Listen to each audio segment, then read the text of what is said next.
En este video vamos a hablar de cuál era el fruto prohibido que comieron Adán y Eva en el paraíso. La mayoría de las personas, cuando se imaginan el fruto prohibido, se imaginan una manzana. Pero eso es un error. El fruto prohibido no era una manzana.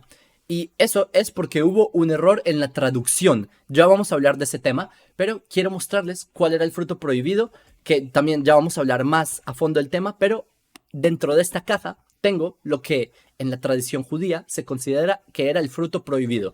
Ya vamos a abrir la caja, vamos a hablar de este tema, pero primero quiero mostrarles de dónde viene el error que las personas creen que el fruto prohibido era una manzana, porque esto ocurre. Las personas ven películas de Hollywood, etcétera, en el arte y se imaginan que estaba la mujer así en el paraíso y que había un árbol y llegó la serpiente así bajando del árbol, yo qué sé, y le da una manzana de esas rojas clásicas como la de la película Blancanieves y que esa es la fruta que los causó ser expulsados del paraíso, pero eso es un error de traducción y les muestro a continuación. Está escrito en Génesis 2, versículo 9. Esto es sobre el árbol del cual está el fruto prohibido, ¿sí? En hebreo les leo. Ve'etzadat tov vara. El árbol del conocimiento del bien y el mal. ¿Qué pasó? Que esta traducción en el latín tuvo una forma en la que se confundió. Les voy a explicar cómo se realizó la traducción al latín. Hubo un papa llamado Dámaso en el siglo IV que él le pidió a su secretario, o le ordenó a su secretario, que tradujera la Biblia. Ese secretario se llamaba Jerónimo. Y él le pide a Jerónimo que haga la traducción de la Biblia. ¿Qué pasa? Que Jerónimo lo traduce al latín y ese texto se le conoce como la Vulgata y esta es la traducción que hace Jerónimo. Es el mismo versículo, o bueno, el fragmento de versículo, no lo puse todo, que como les dije, el árbol del conocimiento del bien y el mal, y él pone el bien y el mal, pone boni et mali. Por la palabra mal en hebreo, ra, o sea, es esta palabra ra, en latín, Jerónimo, él puso mali. ¿Qué pasa? Que en latín la palabra malum, pues esta es una forma que se pone así gramaticalmente, pero la palabra malum en latín significa manzana. Esta es una, aquí en la fuente del diccionario, pueden revisar ustedes. ¿Sí? De esto viene del latín, lo saca del griego dórico, que es la palabra malum, etc. Pero el punto es que la palabra malo no es Apple, las computadoras y ni el iPhone, ¿sí? No es, sino manzana. Que la palabra malum gramaticalmente también es malo, como algo como la maldad, malum, que se parece al español, ¿sí? Lenguas romance, pero es también manzana. Y por esto se llegó a, como para tratar de representar gráficamente a este fruto malum, a este fruto malo, lo malum, representémoslo como un malum, como una manzana. Y así es como en el arte, por ejemplo, se representa como una manzana. Sí, aunque esto parece un durazno, pero es una representación de manzana. Este es un vitral de la Catedral de Bruselas. A lo largo de todo el arte, en el Renacimiento, ni hablar, se representa como una manzana. No puse las imágenes porque hay como que exponen mucho el cuerpo, es una página de judaísmo, etc. Entonces, el punto es que ese es el origen, por eso, porque hubo un error de traducción. De hecho, no es un error de traducción, es una traducción. Fue la palabra malum, esa fue la palabra que eligió simplemente, no hay un error ahí, sino que por tratar de representar la idea, por esto, se lo volvieron en malo. Entonces quiero mostrarles ahora cuál es el fruto prohibido. De hecho, hay un mahloket, hay 5 opiniones del tema, pero quiero mostrarles lo que se comenta de que es el fruto prohibido. En este momento, a propósito, estamos en la fiesta de Sukkot. Los judíos estamos en la fiesta de Sukkot, que eso se le conoce como la fiesta de las cabañas o fiesta de los tabernáculos. Y nosotros tenemos esta fruta.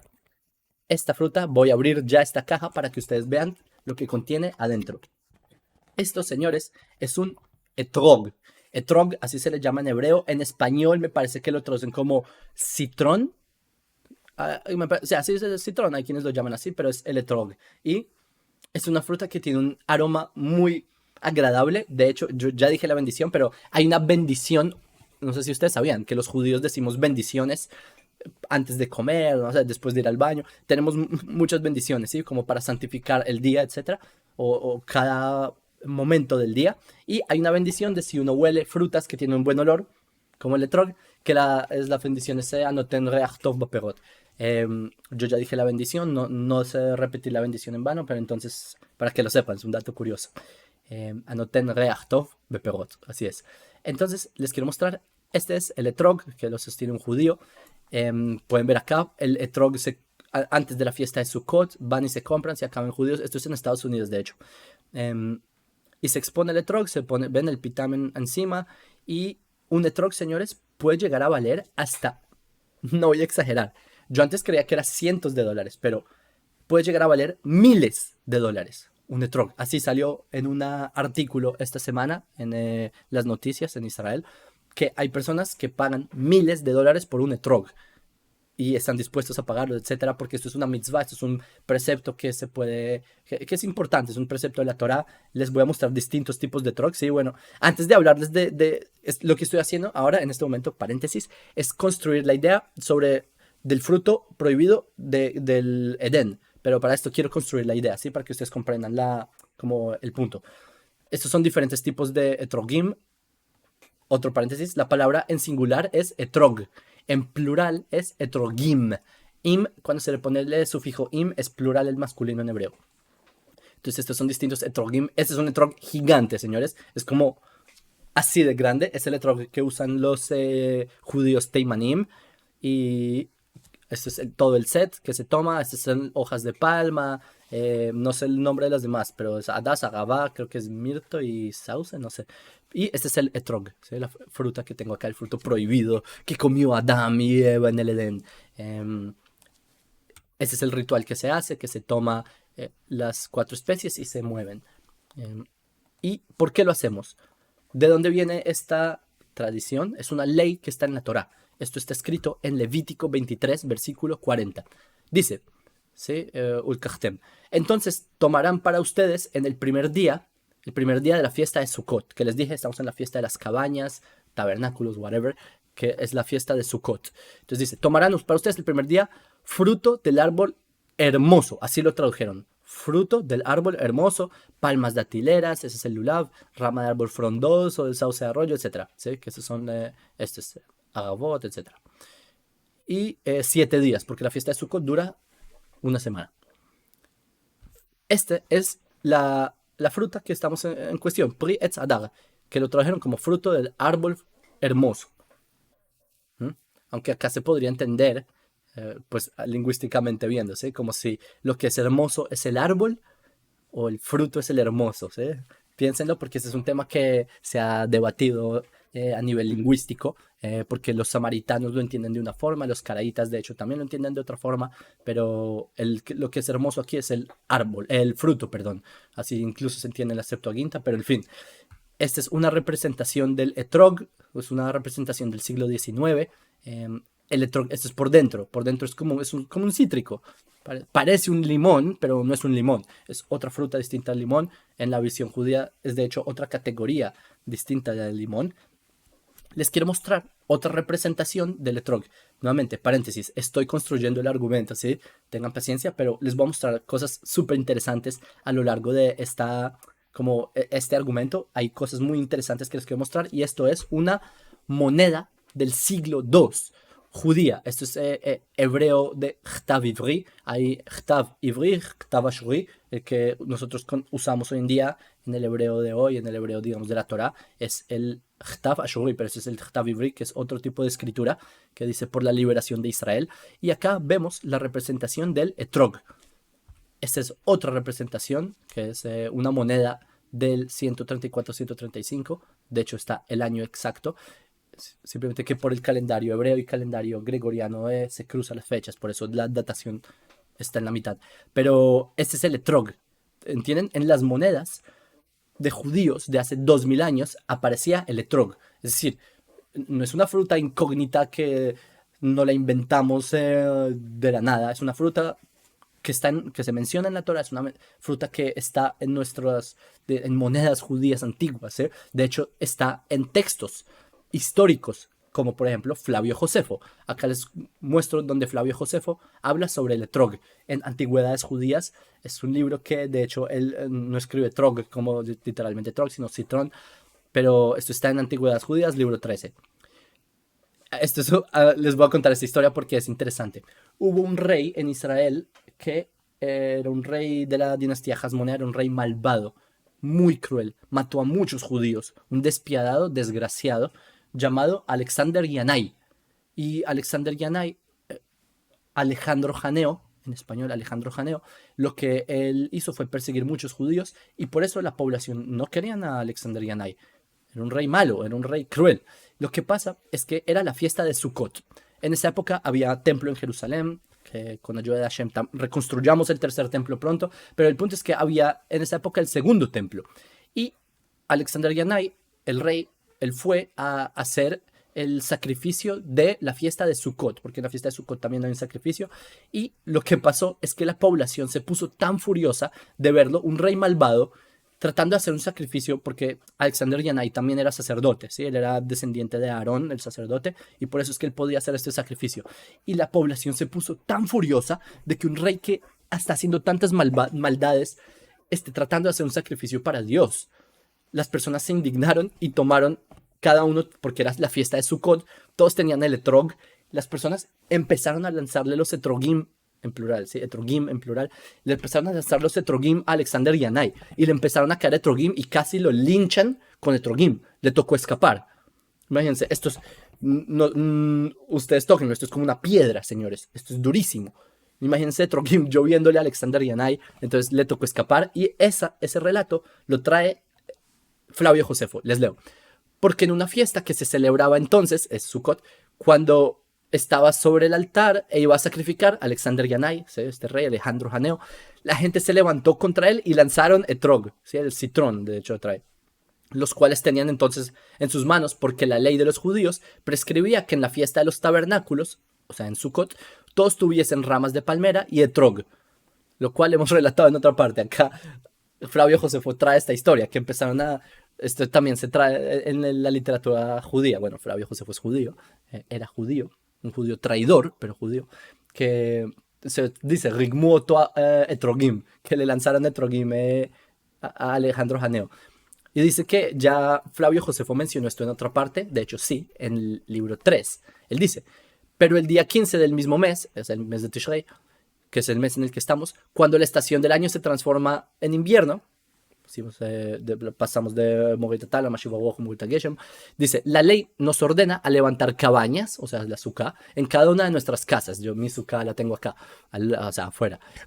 Que llevemos en nuestra, bueno, más texto, que llevemos en nuestra mano rama de mirto, de sauce, una rama de palmera y además del etrog, ¿sí? El citrón, él pone. Pero, señores, esto no es una fruta desconocida, esto no es que es una invención del judaísmo de tener este limoncito que no es un limón, es otra fruta, ni tampoco es una naranja, etc. Una vez yo vi, ¿saben qué? Hay muchos como personas que se disfrazan de judíos en las redes sociales. Una vez yo vi uno de estos rabinos, que no es ni judío, es pues, por allá, creo que en Colombia, subiendo un video diciendo, bueno, ya es la fiesta de Sukkot y nosotros ya voy a hacer la fiesta de Sukkot con mi etrog, y puso una naranja. Dice, no, está escrito, es una naranja, es un cítrico, entonces da igual.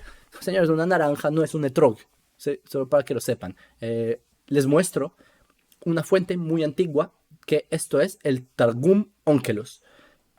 ¿Qué es el Targum Onkelos? Es una traducción al arameo de la Torá. Esta traducción, los académicos calculan que es de principios del siglo II. No solo eso, el que hizo esta traducción se llamó Onkelos. Onkelos, de acuerdo a muchos estudiosos, es el mismo Aquila de Sinope. Aquila de Sinope es un traductor que tradujo textos bíblicos al griego. Y este mismo personaje se estima que es Onkelos, porque hay como que las biografías coinciden, como las cosas que hicieron coinciden, el periodo histórico coincide, entonces se ha llegado a la conclusión que Aquila es el mismo Onkelos, para que lo sepan. Esta es una traducción muy antigua de la Torá en arameo. Y como lo pone, ¿sí?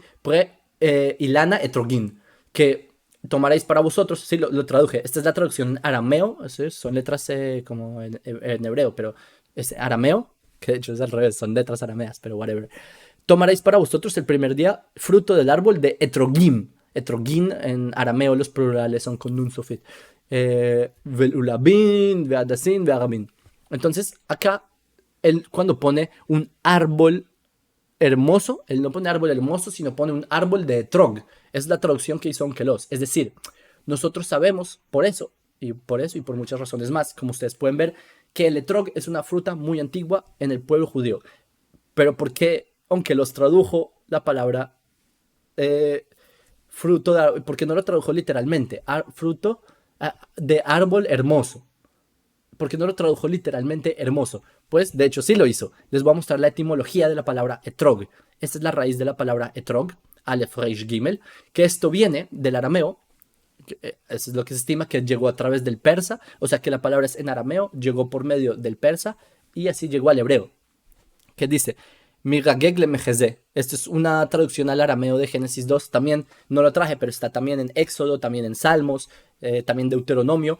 La palabra cuando deseable en arameo, cuando uno desea algo, cuando uno quiere algo, uno tiene, se le antoja algo, eso se dice, eso es la misma raíz de Aleph Resh Gimel, ¿sí? Mergag o Mergeg o Mitrageg, hay muchas formas en las que se pone. Entonces, es etimológicamente la raíz de cuando uno quiere algo, uno desea algo, cuando uno tiene deseo, ¿sí? O tava o gemda en hebreo, eso en arameo se dice mitrageg o mergeg, entonces es la misma raíz.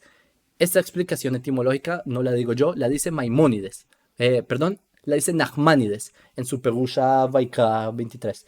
Entonces, esto es muy importante de saber. ¿Por qué? Ya vamos a ver por qué. Porque ahora sí voy a ir al tema del fruto prohibido. ¿Qué es el fruto prohibido? Que, señores, les voy a decir algo muy sincero. Muy sincero con ustedes. Las personas cuando leen los textos de la Torah lo leen como si fuera a leerse Condorito. ¿Sí? Como leamos Condorito y abren la Biblia y señores, no es así. Cuando las personas se imaginan el relato, se imaginan literalmente a Adam, ¿sí? Como así desnudo con una hojita, como en las películas, caminando por un jardín así, con los animales, hablando con él y el león se le acerca y... Señores, por favor, no simplifiquen en formas tan infantiles el relato de la Torá. La Torá no les quiere a ustedes hacer imaginarse como una caricatura de Hollywood, de lo que es la definición de paraíso en la mentalidad más simplista. No es eso. El relato de Bereshit, de la serpiente, de Adán, todo esto, es algo altamente profundo, altamente profundo. Es más, de hecho, hay el Perush del Baal Sulam sobre que la serpiente, ¿quién es la serpiente? ¿El diablo? ¿Satanás? No, de hecho, la misma Cábala menciona, es el mismo hombre, el ser humano es la serpiente. Eso es un relato profundo, señores, no. Entonces, a lo que quiero llegar es esto. Quiero mostrarles un midrash que, un segundo, que tengo una alarma que quiero desactivar, listo. Hay un midrash que les muestro, esto está acá en Bereshit Rabba. Sí, esto está en Bereshit Rabba, capítulo 20, etc. Y acaban de explicar, en Génesis 3:17, dice que cuando Dios le está diciendo a Adán, comiste del árbol, ¿sí? Que Vatochal minaetz, dice que comiste del árbol. Esto apoya lo que dijo Rabiaba de la ciudad de Acre, era un etrog. ¿Cómo así? No, les voy a explicar este midrash. Esto es muy interesante. Esto es algo que cuando uno lo lee en hebreo tiene mucho sentido. El problema de las traducciones al español es que se pierde mucho esta esencia. Pero acá lo que dice, este es el versículo en hebreo de Génesis 3:17 y la traducción.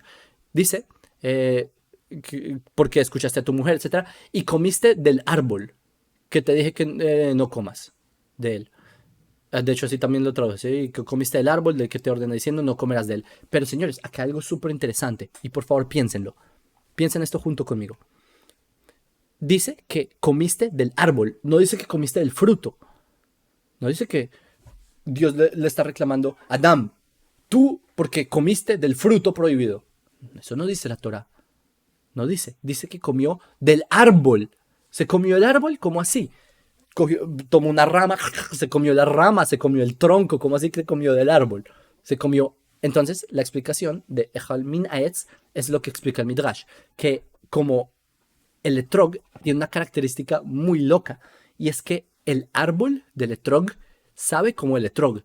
Si ustedes toman una rama del etrog, sabe como el etrog. Eso es una característica muy única, es muy raro. Ustedes no van a tomar un fruto, no sé, una rama de un viñedo y les va a saber a uvas. No, no les va a pasar. Con el etrog sí pasa, porque el árbol sabe como el etrog. Es algo loquísimo, etc. Pero ¿Qué quiere decir acá? Y ese es al punto al que yo quería llegar. ¿Cuál es la enseñanza con todo esto? Que lo que hizo Adam, y retomemos todas las ideas.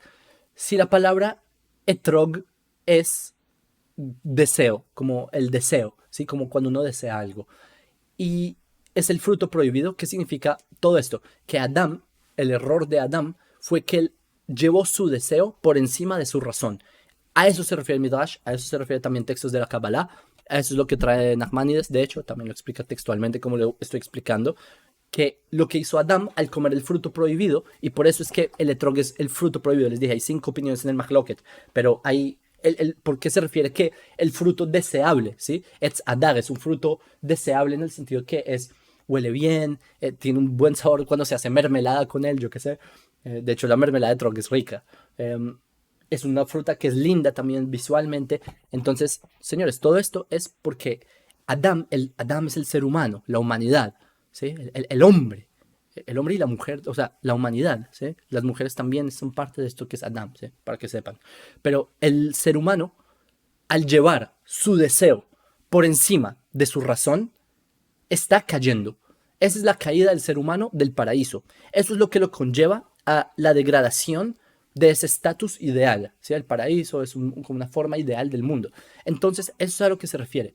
¿Sí? Obviamente es mucho más profundo, lo traté de resumir como en 2 líneas, pero ese es el punto, que cuando el ser humano, nosotros, no hacemos un ejercicio mental, sino que nos dejamos llevar por la emoción, ¿sí?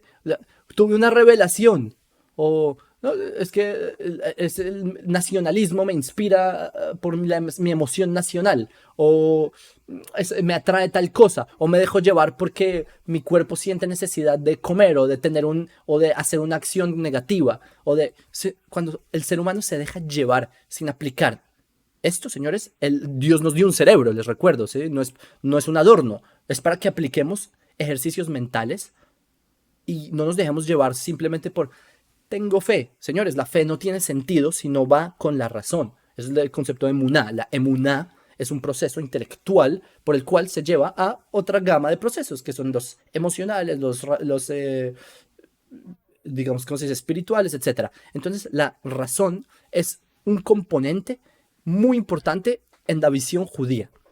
Eso es lo que hace que el hombre caiga. El hombre es la humanidad. Cuando la humanidad, nosotros me refiero a todas las naciones del mundo, nosotros, el ser humano, pone por encima la emoción, los deseos, lo que me gusta, etcétera, sin entender la profundidad, como este ejercicio mental. Por eso en mi página yo siempre, el logo de mi página, ¿cuál es? No el logo, sino el slogan de mi página, ¿cuál es? No coman cuento. No coman cuento significa utilicen el raciocinio para no comer cuento. Ese es todo el punto acá. Entonces, Besrat Hashem, ese es el punto que les quería decir. El fruto prohibido, el etrog, justamente es porque ese es el mensaje. Paréntesis, el etrog se compara en nuestra tradición con el cerebro. Es otro dato curioso y es justamente una de las tantas razones. También se compara, hay quienes comparan también con el corazón. Corazón y cerebro juntos. Porque paréntesis, tampoco se confundan. El judaísmo no es solamente sean racionalistas y no tengan fe. No es eso. Hay que también tener emuná, hay que también tener fe, hay que también ser espirituales, hay que saber dominar los deseos. Es el punto acá. No es solo razón y fin, sino que es un conjunto de todo. Pero lo que pasa es que cuando la humanidad pierde la parte de la razón, ahí es cuando la humanidad cae del paraíso. Es el punto. Y así es por eso que fuimos expulsados del paraíso. Entonces, Besrat Hashem, que llegue pronto el Mashiach para que volvamos a este estatus de un mundo como del Edén, del paraíso, y que solo sean alegrías, que también con favor de Hashem se logre reconstruir el tercer templo para que podamos hacer Sukkot como se debe. Y nada más, les envío alegrías y saludos a todos ustedes.